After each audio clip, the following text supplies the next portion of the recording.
एक क्वेश्चन यहाँ पर डिस्कस करने जा रहे हैं। सवाल में दिया है आपको, if a piece of metal is heated to a temperature theta and then allowed to cool in a room which is a temperature theta naught, the graph between temperature T of the metal and the time T will be closest to. तो समझ गए सवाल की हमारे पास एक metal का piece है और इसका टेम्परेचर जो है वो थीटा के बराबर है। थीटा टेम्परेचर तक इसको हीट किया जाता है और इसको एक ऐसे सराउंडिंग में रख दिया जाता है जिसका टेम्परेचर थीटा नॉट के बराबर है। सराउंडिंग का टेम्परेचर थीटा नॉट के बराबर है। अब क्या होगा, जैसे जैसे टाइम बीतता जाएगा जो मेटल से जो हीट है वो सराउंडिंग की तरफ जाती चली जाएगी। ठीक है, क्योंकि सवाल से साफ है कि थीटा नॉट जो है वो कम है थीटा से, तो हीट जो है हायर टेम्परेचर से लोअर टेम्परेचर की तरफ फ्लो करती है। तो समझ गए कि मेटल से जो हीट है वो इफेक्टिवली बाहर निकल रही होगी, सराउंडिंग में जाकर मिल रही होगी। तो जैसे जैसे टाइम बीतेगा इसका टेम्परेचर जो है डिक्रीज होता जाएगा, इसका टेम्परेचर जो है डिक्रीज होता जाएगा। तो मैं मान लेता हूं किसी भी एक इंस्टेंट पर जो इसका टेम्परेचर है वो इसका टेम्परेचर हो जाता है लेट्स से T के बराबर हो जाता है। पहले इसका टेम्परेचर थीटा था, अब इसका टेम्परेचर T हो चुका है, सराउंडिंग का टेम्परेचर थीटा नॉट के बराबर है। तो हम न्यूटन्स लॉ ऑफ कूलिंग से एक रिलेशन इन सारे वेरिएबल्स को लेते हुए लिख सकते हैं। क्या लिख सकते हैं कि रेट ऑफ कूलिंग क्या होता है कि टेम्परेचर के गिरने का रेट, टेम्परेचर के गिरने का rate dt by dt minus में dt by dt change in temperature, temperature में चेंज होने का रेट, और माइनस लगाने से बन जाता है rate of decrement of temperature with respect to time, यानी कि इसे रेट ऑफ कूलिंग कहा जाता है। और एक इसके बराबर होती है k into temperature of body minus temperature of surrounding, यानी कि थीटा नॉट। तो ये हमारे पास रिलेशन बन चुका है। अब जो T से रिलेटेड जो टर्म्स हैं उनको एक तरफ ले जाइए, बाकी सबको दूसरी तरफ ले जाइए, तो आपको मिलता है यहाँ पे dt upon T minus theta naught is equal to minus of k dt। अब इंटीग्रेट करिए यहाँ पे कि टाइम T बराबर 0 पर जो टेम्परेचर था हमारे बॉडी का, इस मेटल पीस का, वो थीटा के बराबर था, और T is equal to small t पर जो टेम्परेचर हो जाता है वो कैपिटल T के बराबर हो जाता है। तो भाई यहाँ पे इसको इंटीग्रेट करेंगे तो आपको यहाँ पे मिलता है ln of T minus theta not. तो आपको लिमिट रखने पर मिलेगा T minus theta not divided by theta minus theta not. ठीक है, और यहाँ आपको मिलता है minus of k into T के बराबर। अब यहाँ से ln को आप हटाएंगे तो आपको मिलता है T minus theta naught is equal to theta minus theta naught into E raise to the power minus K T, और आपको मिलता है T is equal to theta naught plus theta minus theta naught into E raise to the power minus K T. ये आपको graph यहाँ पर मिल जाता है। अब ये ग्राफ कैसे ड्रॉ करें, ये काफी सारे लोगों को प्रॉब्लम होती है, तो आपको बिल्कुल भी घबराना नहीं है। आपको इसे देखना है कुछ ऐसे कि मान लीजिए कि आपसे पूछा जाए कि y is equal to E raise to the power minus X का ग्राफ कैसा बनेगा, माइनस के एक्स का ग्राफ कैसा बनेगा। मान लीजिए ऐसा बोल देता हूं मैं, y is equal to E raise to the power minus K X का ग्राफ कैसा बनेगा। तो आप जानते हैं कि इसका ग्राफ कैसा बनेगा, है ना। अब इसको किसी नंबर से मल्टीप्लाई कर देता हूं, मान लीजिए मैं एक नंबर k1 से मल्टीप्लाई कर देता हूं, तो भी हम जानते हैं ग्राफ कैसा होगा, मानते हुए ये पॉजिटिव है। ये पॉजिटिव मानते हुए मैं बता सकता हूं ग्राफ इसका कैसा बनेगा। अब यदि इसमें मैं एक नंबर जोड़ देता हूं, लेट्स से k2 के बराबर एक नंबर जोड़ देता हूं, तो मुझे मालूम है कि ग्राफ के साथ क्या होने वाला है। तो बेसिकली ये फंक्शन में आपने सीखा है कि शिफ्टिंग जो है, शिफ्टिंग ऑफ ग्राफ जो है इसे कहते हैं। तो आप जरूर वहां पे चेक कीजिए आपने क्या पढ़ा है, शिफ्टिंग ऑफ ग्राफ। तो बेसिकली शिफ्टिंग ऑफ ग्राफ ही यहां पर हो रही है।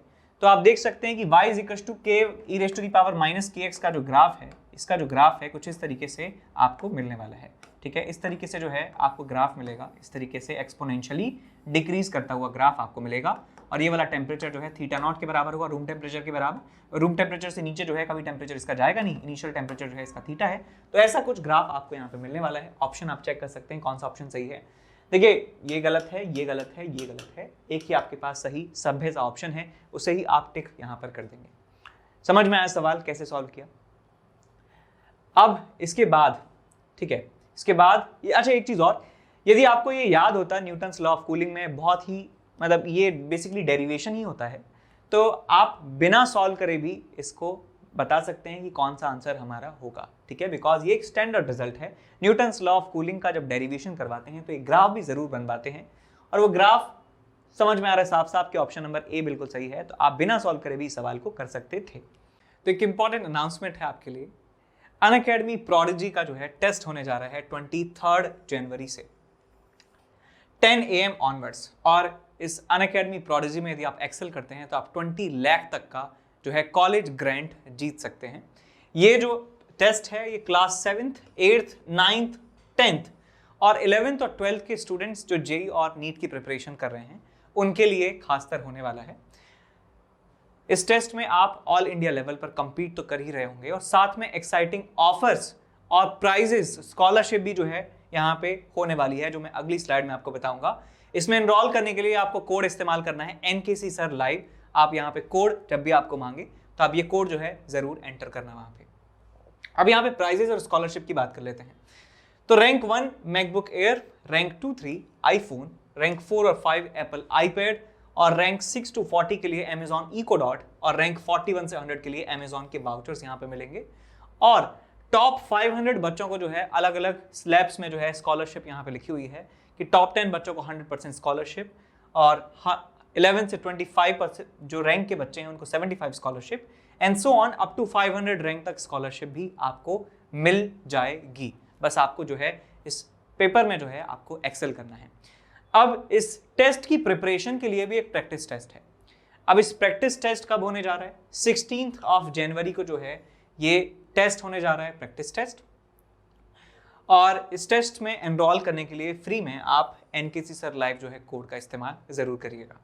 आप प्रैक्टिस टेस्ट अटेम्प्ट कीजिए, आपको पता लगेगा कि प्रोडिजी में किस तरह के सवाल आने वाले हैं और अनअकैडमी प्रोडिजी को जो है आप एकदम बढ़िया एक्सेल अच्छे मार्क्स लाइए और स्कॉलरशिप और इनाम जो है जीतिए। उसके बाद कुछ बैचेस की इंफॉर्मेशन है। ये एक फास्ट ट्रैक रिवीजन बैच जो है स्टार्ट होने जा रहा है 19 जनवरी को। ये सिर्फ यही बैच नहीं, तीनों ही बैचेस जो है 19 जनवरी को जो है लॉन्च होने जा रहे हैं। इन बैचेस में जो है टॉप एजुकेटर्स आपको पढ़ाने वाले हैं। ये बैच रिवीजन के लिए है, जेई मेन 2022 के लिए। ये जेई मेन और एडवांस के लिए जो है ये बैच स्टार्ट हो रहा है। ये 2023 के मेन और एडवांस के जो एस्पिरेंट्स हैं उनके लिए है और ये लास्ट मिनट रिवीजन कोर्स है जो जेई मेन 2022 के एस्पिरेंट्स हैं उनके लिए। इस बैच में जो है 3 मंथ का रिवीजन कोर्स है। ये टॉप एजुकेटर्स यहाँ पे पढ़ाने वाले हैं और प्रॉब्लम सॉल्विंग के साथ साथ कॉन्सेप्ट भी आपको यहाँ पे बताए जाएंगे और थ्योरी और MCQ जो है वो भी यहाँ पे हम डिस्कस करेंगे, वो तो जेनरिक सी बात है। ये क्लास 11th और 12th जो है प्रिपरेशन यहाँ पे कराई जाएगी और director of Nucleus Education Kota के लोग जो है यहाँ पे पढ़ाने वाले हैं और बैकलॉग कवरेज जो है यहाँ पे आपको मिल रहा होगा। ये भी 3 मंथ का रिवीजन कोर्स है। टॉप एजुकेटर्स यहाँ पे पढ़ाएंगे और MCQs और ढेर सारे कॉन्सेप्ट जो है यहाँ पे बताए जाने वाले हैं। इसके बाद all India mock test series जो है जेई मेन 2022 के लिए यहाँ पे हो रही है और ये 23 जनवरी को होगा और हर संडे 2 से 5 बजे ये टेस्ट होने वाला है।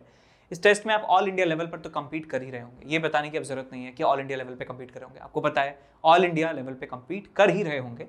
और जो बहुत ज़्यादा इंपॉर्टेंट है जेई और नीट की प्रिपरेशन के लिए, यहाँ पे जो क्वेश्चंस हैं वो क्यूरेट किए हैं बहुत ही एक्सपीरियंस टॉप एजुकेटर्स ने और डिटेल्ड सॉल्यूशन जो है आपको इन क्वेश्चंस का मिलने वाला है एग्जाम के बाद। और आपको यहाँ पे जो है टेस्ट रिपोर्ट जो है मिलने वाली है, जो आपने टेस्ट दिया है, जिस तरह से आपने सवाल अटेम्प्ट किए हैं, जितने टाइम में कितने सवाल छोड़े हैं, ये सारी रिपोर्ट आपको डिटेल आपको मिलने वाला है। उस रिपोर्ट की हेल्प से आप आइडेंटिफाई कर सकते हैं आपके जो वीक एरियाज हैं और उनको इम्प्रूव कर सकते हैं जेई मेन से पहले। और 200 लर्नर्स इस टेस्ट सीरीज में उनको स्कॉलरशिप जो है मिलने वाला है और इस टेस्ट सीरीज में एनरोल करने के लिए आपको इस्तेमाल करना है NKC सर लाइव। अब सबसे बेस्ट न्यूज़ जो है वो ये है कि प्लस का जो सब्सक्रिप्शन है, प्लस सब्सक्रिप्शन जो है, यदि आप 24 मंथ का सब्सक्रिप्शन अभी बाय करते हैं तो 3 मंथ का फ्री एक्सटेंशन जो है आपको यहाँ पे मिलेगा और यदि आप 18 मंथ का सब्सक्रिप्शन बाय करते हैं तो 3 मंथ का सब्सक्रिप्शन आपको फ्री में मिलने वाला है। और ये जो ऑफर है ये वैलिड है 17 से 19 जनवरी तक। तो फटाफट से जो है जाइए और इस ऑफर को जो है ग्रैब कर लीजिए यदि आप स्कॉलरशिप, यदि आप ये मेंबरशिप जो है खरीदना चाहते हैं। तो इसके बाद आगे बढ़ते हैं। A hot and a cold body are kept in vacuum separated from each other. Vacuum में रखे हैं हॉट और कोल्ड बॉडी और separated from each other. Which of the following cause decrease in temperature of the hot body? तो hot body का temperature क्यों decrease होगा ये आपसे पूछा गया है। तो साफ सीधी सी बात है कि हीट ट्रांसफर के 3 मोड्स होते हैं, कंडक्शन, कन्वेक्शन और रेडिएशन। तो कंडक्शन यहाँ पे पॉसिबल नहीं है बिकॉज ये दोनों आपस में कॉन्टैक्ट में नहीं है। कन्वेक्शन भी पॉसिबल नहीं है बिकॉज कोई मीडियम यहाँ पर नहीं है। यदि मान लीजिए हवा चल रही होती तो यहाँ पे कन्वेक्शन का भी एक एंगल बन रहा होता, लेकिन ना यहाँ पर हवा चल रही है बिकॉज वैक्यूम है, तो इसका मतलब कोई भी मटेरियल प्रेजेंट नहीं है except these two hot bodies, hot and cold bodies. तो हमारे पास बचता है तीसरा option, that is radiation. Radiation जो है इलेक्ट्रोमैग्नेटिक वेव्स की मदद से होता है और इसको इलेक्ट्रोमैग्नेटिक रेडिएशंस को मूव करने के लिए किसी मीडियम की आवश्यकता नहीं होती। तो वैक्यूम में भी हीट का ट्रांसफर एक बॉडी से दूसरी बॉडी में हो जाएगा। तो आंसर वुड बी रेडिएशन। तो रेडिएशन इसका कारण है जिसकी वजह से टेम्परेचर उसका डाउन हो रहा है। आगे बढ़ते हैं अगले सवाल की तरफ। सवाल आप देख लीजिए ध्यान से। One end of copper rod of uniform cross section and length 1.5 metre is kept in contact with ice at 0 degree Celsius. तो देखिए कॉपर की रॉड है, यूनिफॉर्म क्रॉस सेक्शन है उसका और उसकी लेंथ है 1.5 metre, is kept in contact with ice at 0 degree Celsius and other end with water 100 degree Celsius. If the whole system is insulated from its surrounding, then at what distance from the end of the rod which is in contact with the steam, यानी कि hot water की बात कर रहे हैं, the temperature should be maintained at 200 degree Celsius so that in steady state the rate of melting of ice be equal to rate of production of steam। अब देखिए मैंने एक बार में सवाल पढ़ा और मुझे एक बार में ही समझ में आ गया है, लेकिन जरूरी नहीं है आपके साथ भी ऐसा हो सकता है कुछ लोग जो हैं सवाल को एक बार में ना समझ पाएं। तो मैं आपको बताना चाहता हूं कि ये बिल्कुल नॉर्मल है, दिस इज एब्सोल्युटली नॉर्मल। यदि आपको एक बार में सवाल समझ में नहीं आ रहा है तो इसका मतलब ये नहीं है कि सवाल कठिन है, सवाल की लैंग्वेज जो है कठिन है, ऐसा हो सकता है। तो आप एक बार दोबारा रीडिंग यहाँ पे ले सकते हैं, कोई इसमें बड़ी बात नहीं है, कोई छोटी बात नहीं है, घबराने की जरूरत नहीं है। सवाल को दोबारा पढ़ लीजिए, सवाल समझ में आपको आना चाहिए इस स्टेज में, क्योंकि आपका एग्जाम रियल तो है नहीं, अभी आप जो है प्रैक्टिस कर रहे हैं उस एग्जाम की, तो जो है गलतियां जो है माफ हैं। तो आप सवाल पढ़ सकते हैं दोबारा तिबारा, जितनी बार आप पढ़ना चाहें, सवाल आपके दिमाग में आ जाना चाहिए। तो हमारे पास क्या है कि एक रॉड है मेटल की, और इस मेटल की रॉड का जो क्रॉस सेक्शन एरिया है वो यूनिफॉर्म है। रॉड के एक किनारे वाटर हमने रखा है 100 डिग्री सेल्सियस पर, वाटर है हमारे पास 100 डिग्री सेल्सियस पर, और दूसरी तरफ है ice eight 0 degree Celsius, ice eight 0 degree Celsius. Metal की जो रॉड है बेटा कॉपर से बनी हुई है और इसका लेंथ जो है 1.5 मीटर के बराबर है, 1.5 मीटर के बराबर है। अब कह रहे हैं कि इस हॉट वाले एंड से किसी डिस्टेंस पर, मान लीजिए यहां से x डिस्टेंस पर हम एक पॉइंट चूज करते हैं और इस पॉइंट का टेम्परेचर 200 डिग्री सेल्सियस मेंटेन करते हैं। तो मान लीजिए यहां पर मैंने एक आग लगा दी है और यहां का टेम्परेचर मैंने मेंटेन कर रखा है 200 डिग्री सेल्सियस के बराबर। यहां का टेम्परेचर 100, यहां का टेम्परेचर 200, यहां का टेम्परेचर 0 डिग्री सेल्सियस। हम जानते हैं कि कंडक्शन में हाई टेम्परेचर से लोअर टेम्परेचर की तरफ हीट का ट्रांसफर होता है, तो भाई यहां से यहां भी हीट का ट्रांसफर होगा और क्या होगा, यहां से यहां भी हीट का ट्रांसफर हो रहा होगा। अब हीट का ट्रांसफर होगा, यहां पे हीट यदि जाएगी, वाटर को यदि हीट मिलेगी तो क्या होगा, ये कन्वर्ट होगा स्टीम में, स्टीम में ये कन्वर्ट होगा और यहां पर ये हीट पहुंचेगी तो क्या होगा, आइस का मेल्ट जो है स्टार्ट हो जाएगा, आइस इधर मेल्ट होगी और वाटर यहां पे एवेपोरेट होगा, स्टीम बन जाएगा, गैस बन जाएगा। तो हमें बताना है कि कितनी डिस्टेंस पर हमें 200 डिग्री सेल्सियस मेंटेन करना चाहिए, जिससे कि रेट ऑफ एवेपोरेशन और rate of not evaporation, rate of जो स्टीम है, rate of production of steam और rate of melting of ice जो है बराबर हो जाना चाहिए। Rate of production of water, rate of production of steam बराबर हो जाना चाहिए। यानी कि मास dm आपके पास जो स्टीम है dm स्टीम बाई dt, और ये किसके बराबर हो जाना चाहिए, dm of water, cold water by dt, ये आपको बराबर हो जाना चाहिए। ये यहाँ पे पूछा जा रहा है। तो यहाँ पर मैं जानता हूं कि यदि मान लीजिए Q के बराबर हीट इसको दी जाती है, Q के बराबर हीट इसको दी जाती है, तो उसको Q की वैल्यू होने वाली है mass of water that is converted into steam into latent heat of vaporisation. Differentiate करेंगे तो आपको मिलेगा dq by dt is equals to dm by dt into LV, ये आपको मिल जाता है यहां से एक रिलेशन। और यहां से आपको दूसरा रिलेशन मिलेगा कि यदि इसको Q अमाउंट ऑफ हीट दे दिया जाता है, let's say Q amount of heat दे दिया जाता है, तो होगा क्या, ये किसके बराबर होगा, mass of ice melted into latent heat of fusion के बराबर है। तो ये इसको डिफरेंशिएट यदि किया जाएगा दोनों तरफ से, आपको मिलेगा dq by dt is equal to dm by dt dm ice by dt into latent heat of fusion, latent heat of fusion. तो भाई हमें dq by dt एक रिलेशन ये मिल चुका है, एक रिलेशन ये मिल चुका है, दोनों ही आपस में बराबर हैं, दोनों ही आपस में बराबर हैं, dm by dt आपस में बराबर होने चाहिए। तो मैं यहाँ पे लिख सकता हूँ इन दोनों को, यदि मैं डिवाइड कर देता हूँ तो आपको मिलेगा dq by dt in left part upon dq by dt in right part is equal to latent heat of vaporization which is 540 divided by latent heat of fusion which is 80। तो ये हमें result मिल जाता है। अब भैया left वाली जो rod है, लेफ्ट वाला जो पोर्शन है, उसमें dq by dt हमें निकालना है, यानी हीट करंट की वैल्यू निकालनी है। हीट करंट का फॉर्मूला जानते हैं Ka delta T by L, Ka delta T by L हम जानते हैं ये फॉर्मूला। तो यहाँ देखिए बेटा ये x है, तो ये कितना आ जाएगा आपके पास 1.5 माइनस एक्स। हम जानते हैं कि किसी भी एक यूनिफॉर्म रॉड में स्टेडी स्टेट की बात कर रहे हैं, स्टेडी स्टेट में क्या होगा बेटा, जो करंट होता है बेटा आपके पास dq by dt, या इसको हीट करंट भी कहते हैं, h से रिप्रेजेंट कर सकते हैं, ये होता है Ka delta T divided by L। ये फॉर्मूला हम जानते हैं। तो लेफ्ट वाले पार्ट के लिए Ka delta T by L में लिखूंगा, तो आपको यहां से मिलता है Ka डेल्टा T, ज्यादा टेम्परेचर माइनस कम टेम्परेचर, 200 माइनस 100 कितना आ जाएगा 100, divided by L, Ka delta T divide by L, length कितना है इसका, x के बराबर है, divided by Ka delta T का मतलब टेम्परेचर का difference 200 minus 0 which is 200 divided by L which is 1.5 minus में x, इसके बराबर आ जाएगा ये 540 डिवाइडेड बाय 80 के बराबर। तो यहाँ से Ka आप कैंसिल आउट कर सकते हैं और इसे सॉल्व कर सकते हैं। तो आप देखेंगे इसे सॉल्व करने पर आपको मिलता है 100 by x into 1.5 minus x divided by 200, this is equals to 54 divided by 8। चार दो से और उड़ा दीजिए, 27 बाय 4, एक जीरो से दो जीरो चली गई, यहाँ से दो से चला गया, दो बार मल्टीप्लाई कर दीजिए, 3 minus 2x is equals to 27x आपको ये मिल जाएगा। और यहाँ से आपको मिलता है 29x इज इक्वल टू 3 और x की वैल्यू मिल जाती है 3 बाय 29 मीटर के बराबर। अब यदि आपको निकालना है सेंटीमीटर में तो आप 100 से यहाँ पे मल्टीप्लाई कर दीजिए, तो x is equal to 300 divided by 29 centimetre. देखिए यदि इसको मैं 30 भी मान लेता हूं तो 10 सेंटीमीटर से थोड़ा ज्यादा आंसर आना चाहिए, x की जो वैल्यू है वो ज्यादा आनी चाहिए थोड़ी सी, 10 सेंटीमीटर से 10 पॉइंट समथिंग आएगा, है ना। तो आंसर चेक कर लो कि कौन सा ऑप्शन मैच कर रहा है। 10 से जो थोड़ा ज्यादा ऑप्शन है वो है ऑप्शन नंबर ए, तो यही हमारा आंसर हो जाएगा।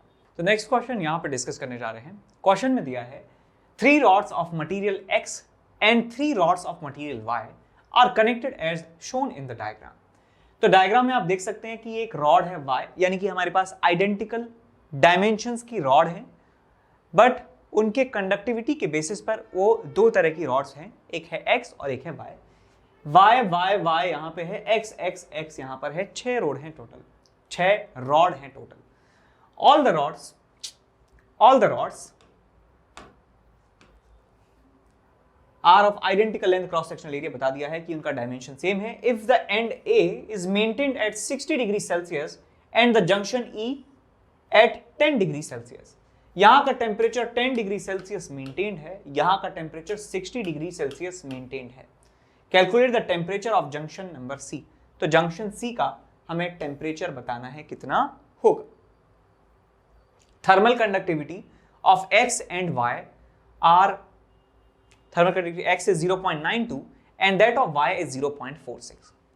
तो इसका थर्मल कंडक्टिविटी X का जो है वो 0.92 है और जो Y है उसका थर्मल कंडक्टिविटी 0.46 है। हम जानते हैं कि यदि आपके पास एक कंडक्टर है और इस कंडक्टर का थर्मल कंडक्टिविटी के लेंथ L के बराबर है, area of cross section A के बराबर है, तो उसका जो थर्मल रेजिस्टेंस होता है ना बेटा, थर्मल रेजिस्टेंस होता है L/Ka। तो इन 6 की 6 जो रॉड हैं, उन रॉड्स में लेंथ सबकी बराबर है, एरिया ऑफ क्रॉस सेक्शन सबका बराबर है, तो मैं इनके रेजिस्टेंस को रिलेट कर सकता हूं थर्मल कंडक्टिविटी से कि resistance will be directly proportional to 1/K। तो इसका मतलब जिसका थर्मल कंडक्टिविटी ज्यादा उसका रेजिस्टेंस कम होगा और जिसका थर्मल कंडक्टिविटी कम उसका रेजिस्टेंस ज्यादा होगा। तो भाई X का जो थर्मल कंडक्टिविटी है वो 0.92 है और थर्मल कंडक्टिविटी ऑफ y जो है वो 0.46 है। तो यदि इसका रेजिस्टेंस मैं मान लेता हूं R के बराबर है, R0 के बराबर, तो इसका थर्मल रेजिस्टेंस हो जाएगा बेटा 2R0 के बराबर, 2R0 के बराबर इसका थर्मल रेजिस्टेंस हो जाएगा।